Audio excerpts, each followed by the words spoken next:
Hello there guys, and welcome back to the channel. Right, so we are back again with another alliance war, and this one is going to be against SSX1. So definitely a very capable alliance. We have some ex-members there, definitely plenty of people that you guys know and we know as well. And they're also very good, strong, solid alliance. One of the alliances that definitely do their best to make sure that there is nothing shady or bad or anything against the US in their alliances, and it is quite rare in Masters. There's only about 5 or 6 alliances like that, so definitely huge props to them for that as well. And all that being said, this is going to be war number 7, and so far New Nation has been playing very well this season. It's just that our results are slightly mixed and we're not exactly where we would like to be on leaderboard. We are 6 wars in. Our record is 4-2. We have lost 2 wars. One very close war to Salty by 1 death where, you know, had they died once, we would have won on time. And then we lost to GT40 where we finished 1-1 and they beat us on time. In reality, we have done 3, I think, wars with 1 death only in a row, and that's about as well as, you know, you can expect any alliance to play. So definitely quite strong performance by New Nation so far. It's just that we need to translate that into the points and into the position on the leaderboard, and obviously that means that we really do need to win. At the moment we were in spot number 4, I believe, but there are like 6 or 7 alliances with exactly the same record. We are just ahead by a few attacker bonuses there, but if we want to make it to top 3, we definitely need to win. And I have a familiar team here. I'm bringing in Human Torch, Odin, and Mr. Fantastic. And the truth is, Mr. Fantastic this season is just a crazy good attacker, because on top of all of his own utility, he now has access to Neutralize and Fate Seal, and that just makes him even more bonkers. And I am going to have a revenge fight against the fight where I messed up earlier this season, where I had never done that fight and I wasn't exactly sure how to best approach it, and it just escalated quickly. And now I'm confident that, you know, I can take it. I know exactly what to do, how to do it, and I want my revenge on that gore. So far this season, in first half, 6 wars, I have had 1 death, and I want my revenge there. So the first fight here is going to be against Silver Surfer. It's really just like a warm-up fight. I'm going to activate all the pre-fights, as we can see. All the Odin's pre-fights, they're primarily for later on in the war, and also all the Mr. Fantastic pre-fights, because that is exactly what you want to do. So we're boosting up, and I'm going to be clearing the vast majority of my war right here, right now. Human Torch is actually, yeah, for one like specific mini boss really. I could have used him for 2 fights, but I ended up just using him for 1. And here against Silver Surfer, the point is quite clear. I just want to drop a level 1. We're going to get rid of all of his buffs, and then we also have that personal space Fury node, or whatever it's called, where if I stay close to him, he gets Fury buffs, and for each buff that he has, I believe he reduces my ability accuracy or something similar to that. So we're just going to throw level 1 very early on, and that's going to get rid of all the buffs there. So here I note I did not get in the parry, so I go for another level 1 just to make sure that my pre-fights do not fall off. And now he throws his 3rd level 1, which means I get Careful Study passive, which means my combat power rate goes through the roof. And he's still neutralized, which means that he's not going to gain his buffs while the neutralize is active. I go for my level 2. That obviously does inflict shock, which is actually kind of a bad thing in this situation, because he doesn't take any damage from that shock, and it just kind of fuels his abilities. But it's all good. We basically left that Silver Surfer completely buffless, and Mr. Fantastic had the entire fight under control. I really love this guy. Mr. Fantastic is one of my favorite champions in the game, and I know that a lot of people are still... Like, I even had somebody today come into the live stream and says, like, what's the big deal about Mr. Fantastic? To me, he just seems like meh. And I'm like, Argh. It's like, what must we do for people to stop sleeping on this guy? Anyways, now we have Juggernaut, and here I could have used Human Torch as well. And I was thinking about it, but I figured I'm just going to go with Mr. Fantastic. Might as well. Why not? Have the Odin's pre-fights here also. Activate all of my regular pre-fights. Let's just get in there. Let's just get the job done. and move on to the next fight. Because Juggernaut is a tactic defender, he is going to get those combat power rate buffs, but that just means I need to throw my level 1 and we're going to be good to go. So in this fight, I am building up to my level 2 because I do not feel any real urgency there. And here we can see it. Get to my level 2. He has thrown 2 of his level 1s. I get my second set of reads. Pre-fights active. He throws another level 1. I have Careful Study passive there. Drop a heavy attack. At this point, that heavy was already critting for like 17k, so solid amount of damage. And we're just going at it, basically. And yeah, the Juggernaut again has no chance really of getting any buffs there. I drop my level 2, get my final set of debuffs. I would shock, and he's down.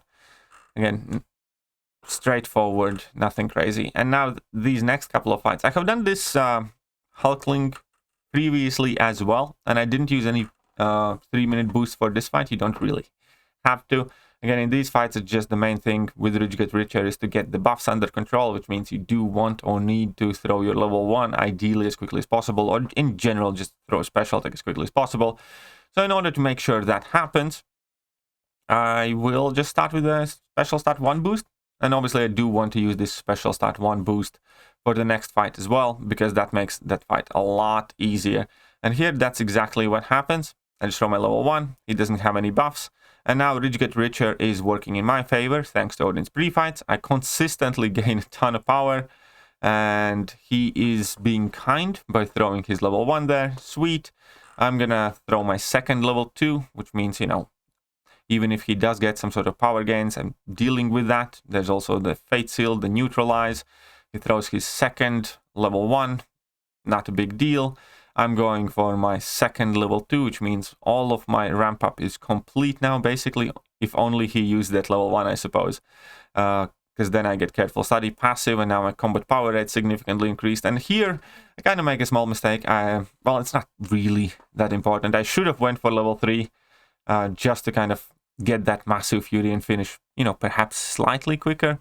But it really didn't change much. And yeah, another combo, and the job's done. And now this is the fight where I screwed up. And in this fight, I just took it too casually. I thought I have more time. I thought I will be able to, you know, do my standard rotation, get to level 2, and Rich Get Richer is not going to become a problem. But it did, because Gore has too many buffs. So the point of this fight is you just want to throw any special attack as quickly as possible. Otherwise, the fight can go downhill very fast, especially considering that Gore's special attacks take a while. And whilst he's throwing them, with Rich Get Richer, he can gain a ton of power. And that fight, you know, it was a new matchup. I just didn't expect there to be so kind of much power during the special attacks. And it just went downhill. Now, started with Power Start Boost 1. Drop my level 1 first to get rid of all of his buffs. Now Rich Get Richer is consistently feeding me. And I have no problem in this fight. Even if I do get some damage over time effect on me at some point throughout the fight, with Mr. Fantastic pre-fights, I take less damage, so it's probably going to be pretty much, you know, willpower heal. And if I do trigger Gore's heal, then I'm not too fussed about it either, because we are reversing all regeneration. That's not a problem. Here we can see that poison is dealing like 19 damage, and I'm actually just healing from it, so I don't mind at all. And here, after a full ramp up, I just go to my level 3, and the Gore is absolutely dead. So again, very straightforward. Just get rid of his buffs early on, and then, well, keep getting rid of them. And with Rich Get Richer, the fight's going to be quite easy because you get improved ramp up speed. And then the final fight that I have, the reason why I have Human Torch, is going to be against this Mephisto. And he is going to be gaining a ton of power. Now here I will apply all 3 of Mr. Fantastic's pre-fights. Not that they will matter too much. I also obviously need to use Human Torch's pre-fight ability. And I will kind of screw up this fight, but it's not going to matter too much because, well, we're going to see why. So here we're going to see that I throw a heavy attack just to refresh those buffs. I probably shouldn't have done that so quick. And I do have Indestructible 3 boost active on me as well. And the plan was, I'm just going to play with Indestructible 3, and I'm going to be happy.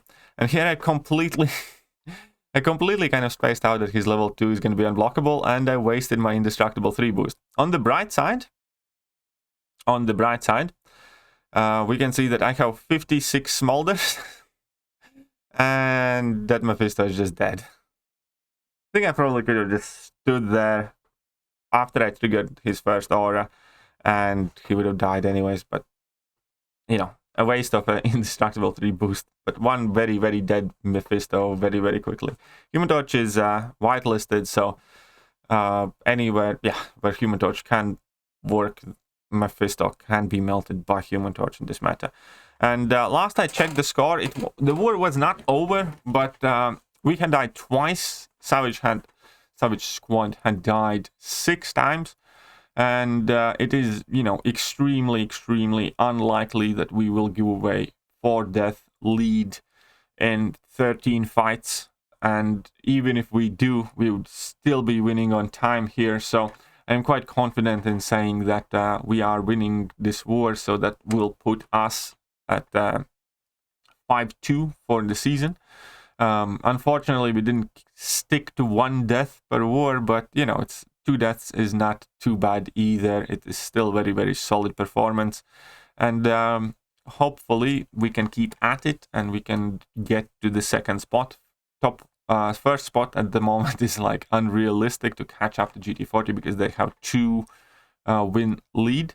So I don't think that any alliance is going to be able to catch GT40, especially considering that they have the best efficiency rating as well. They have died the least amount of times this season. But second spot is realistic, and that is what we are hopefully aiming for. And we need to play as well, if not better, if we want to get there. So 5 wars left in the season after this. Hopefully we do well in them. And matchmaking is also quite kind to us, and we do not... well, we'll get to it. But either way, how are you guys doing in the season? So New Nation now is 5-2. And are you guys achieving your tiers? How has the season been in general for you? Do you like the new tactics? And yeah, I'm going to catch you guys soon. See ya.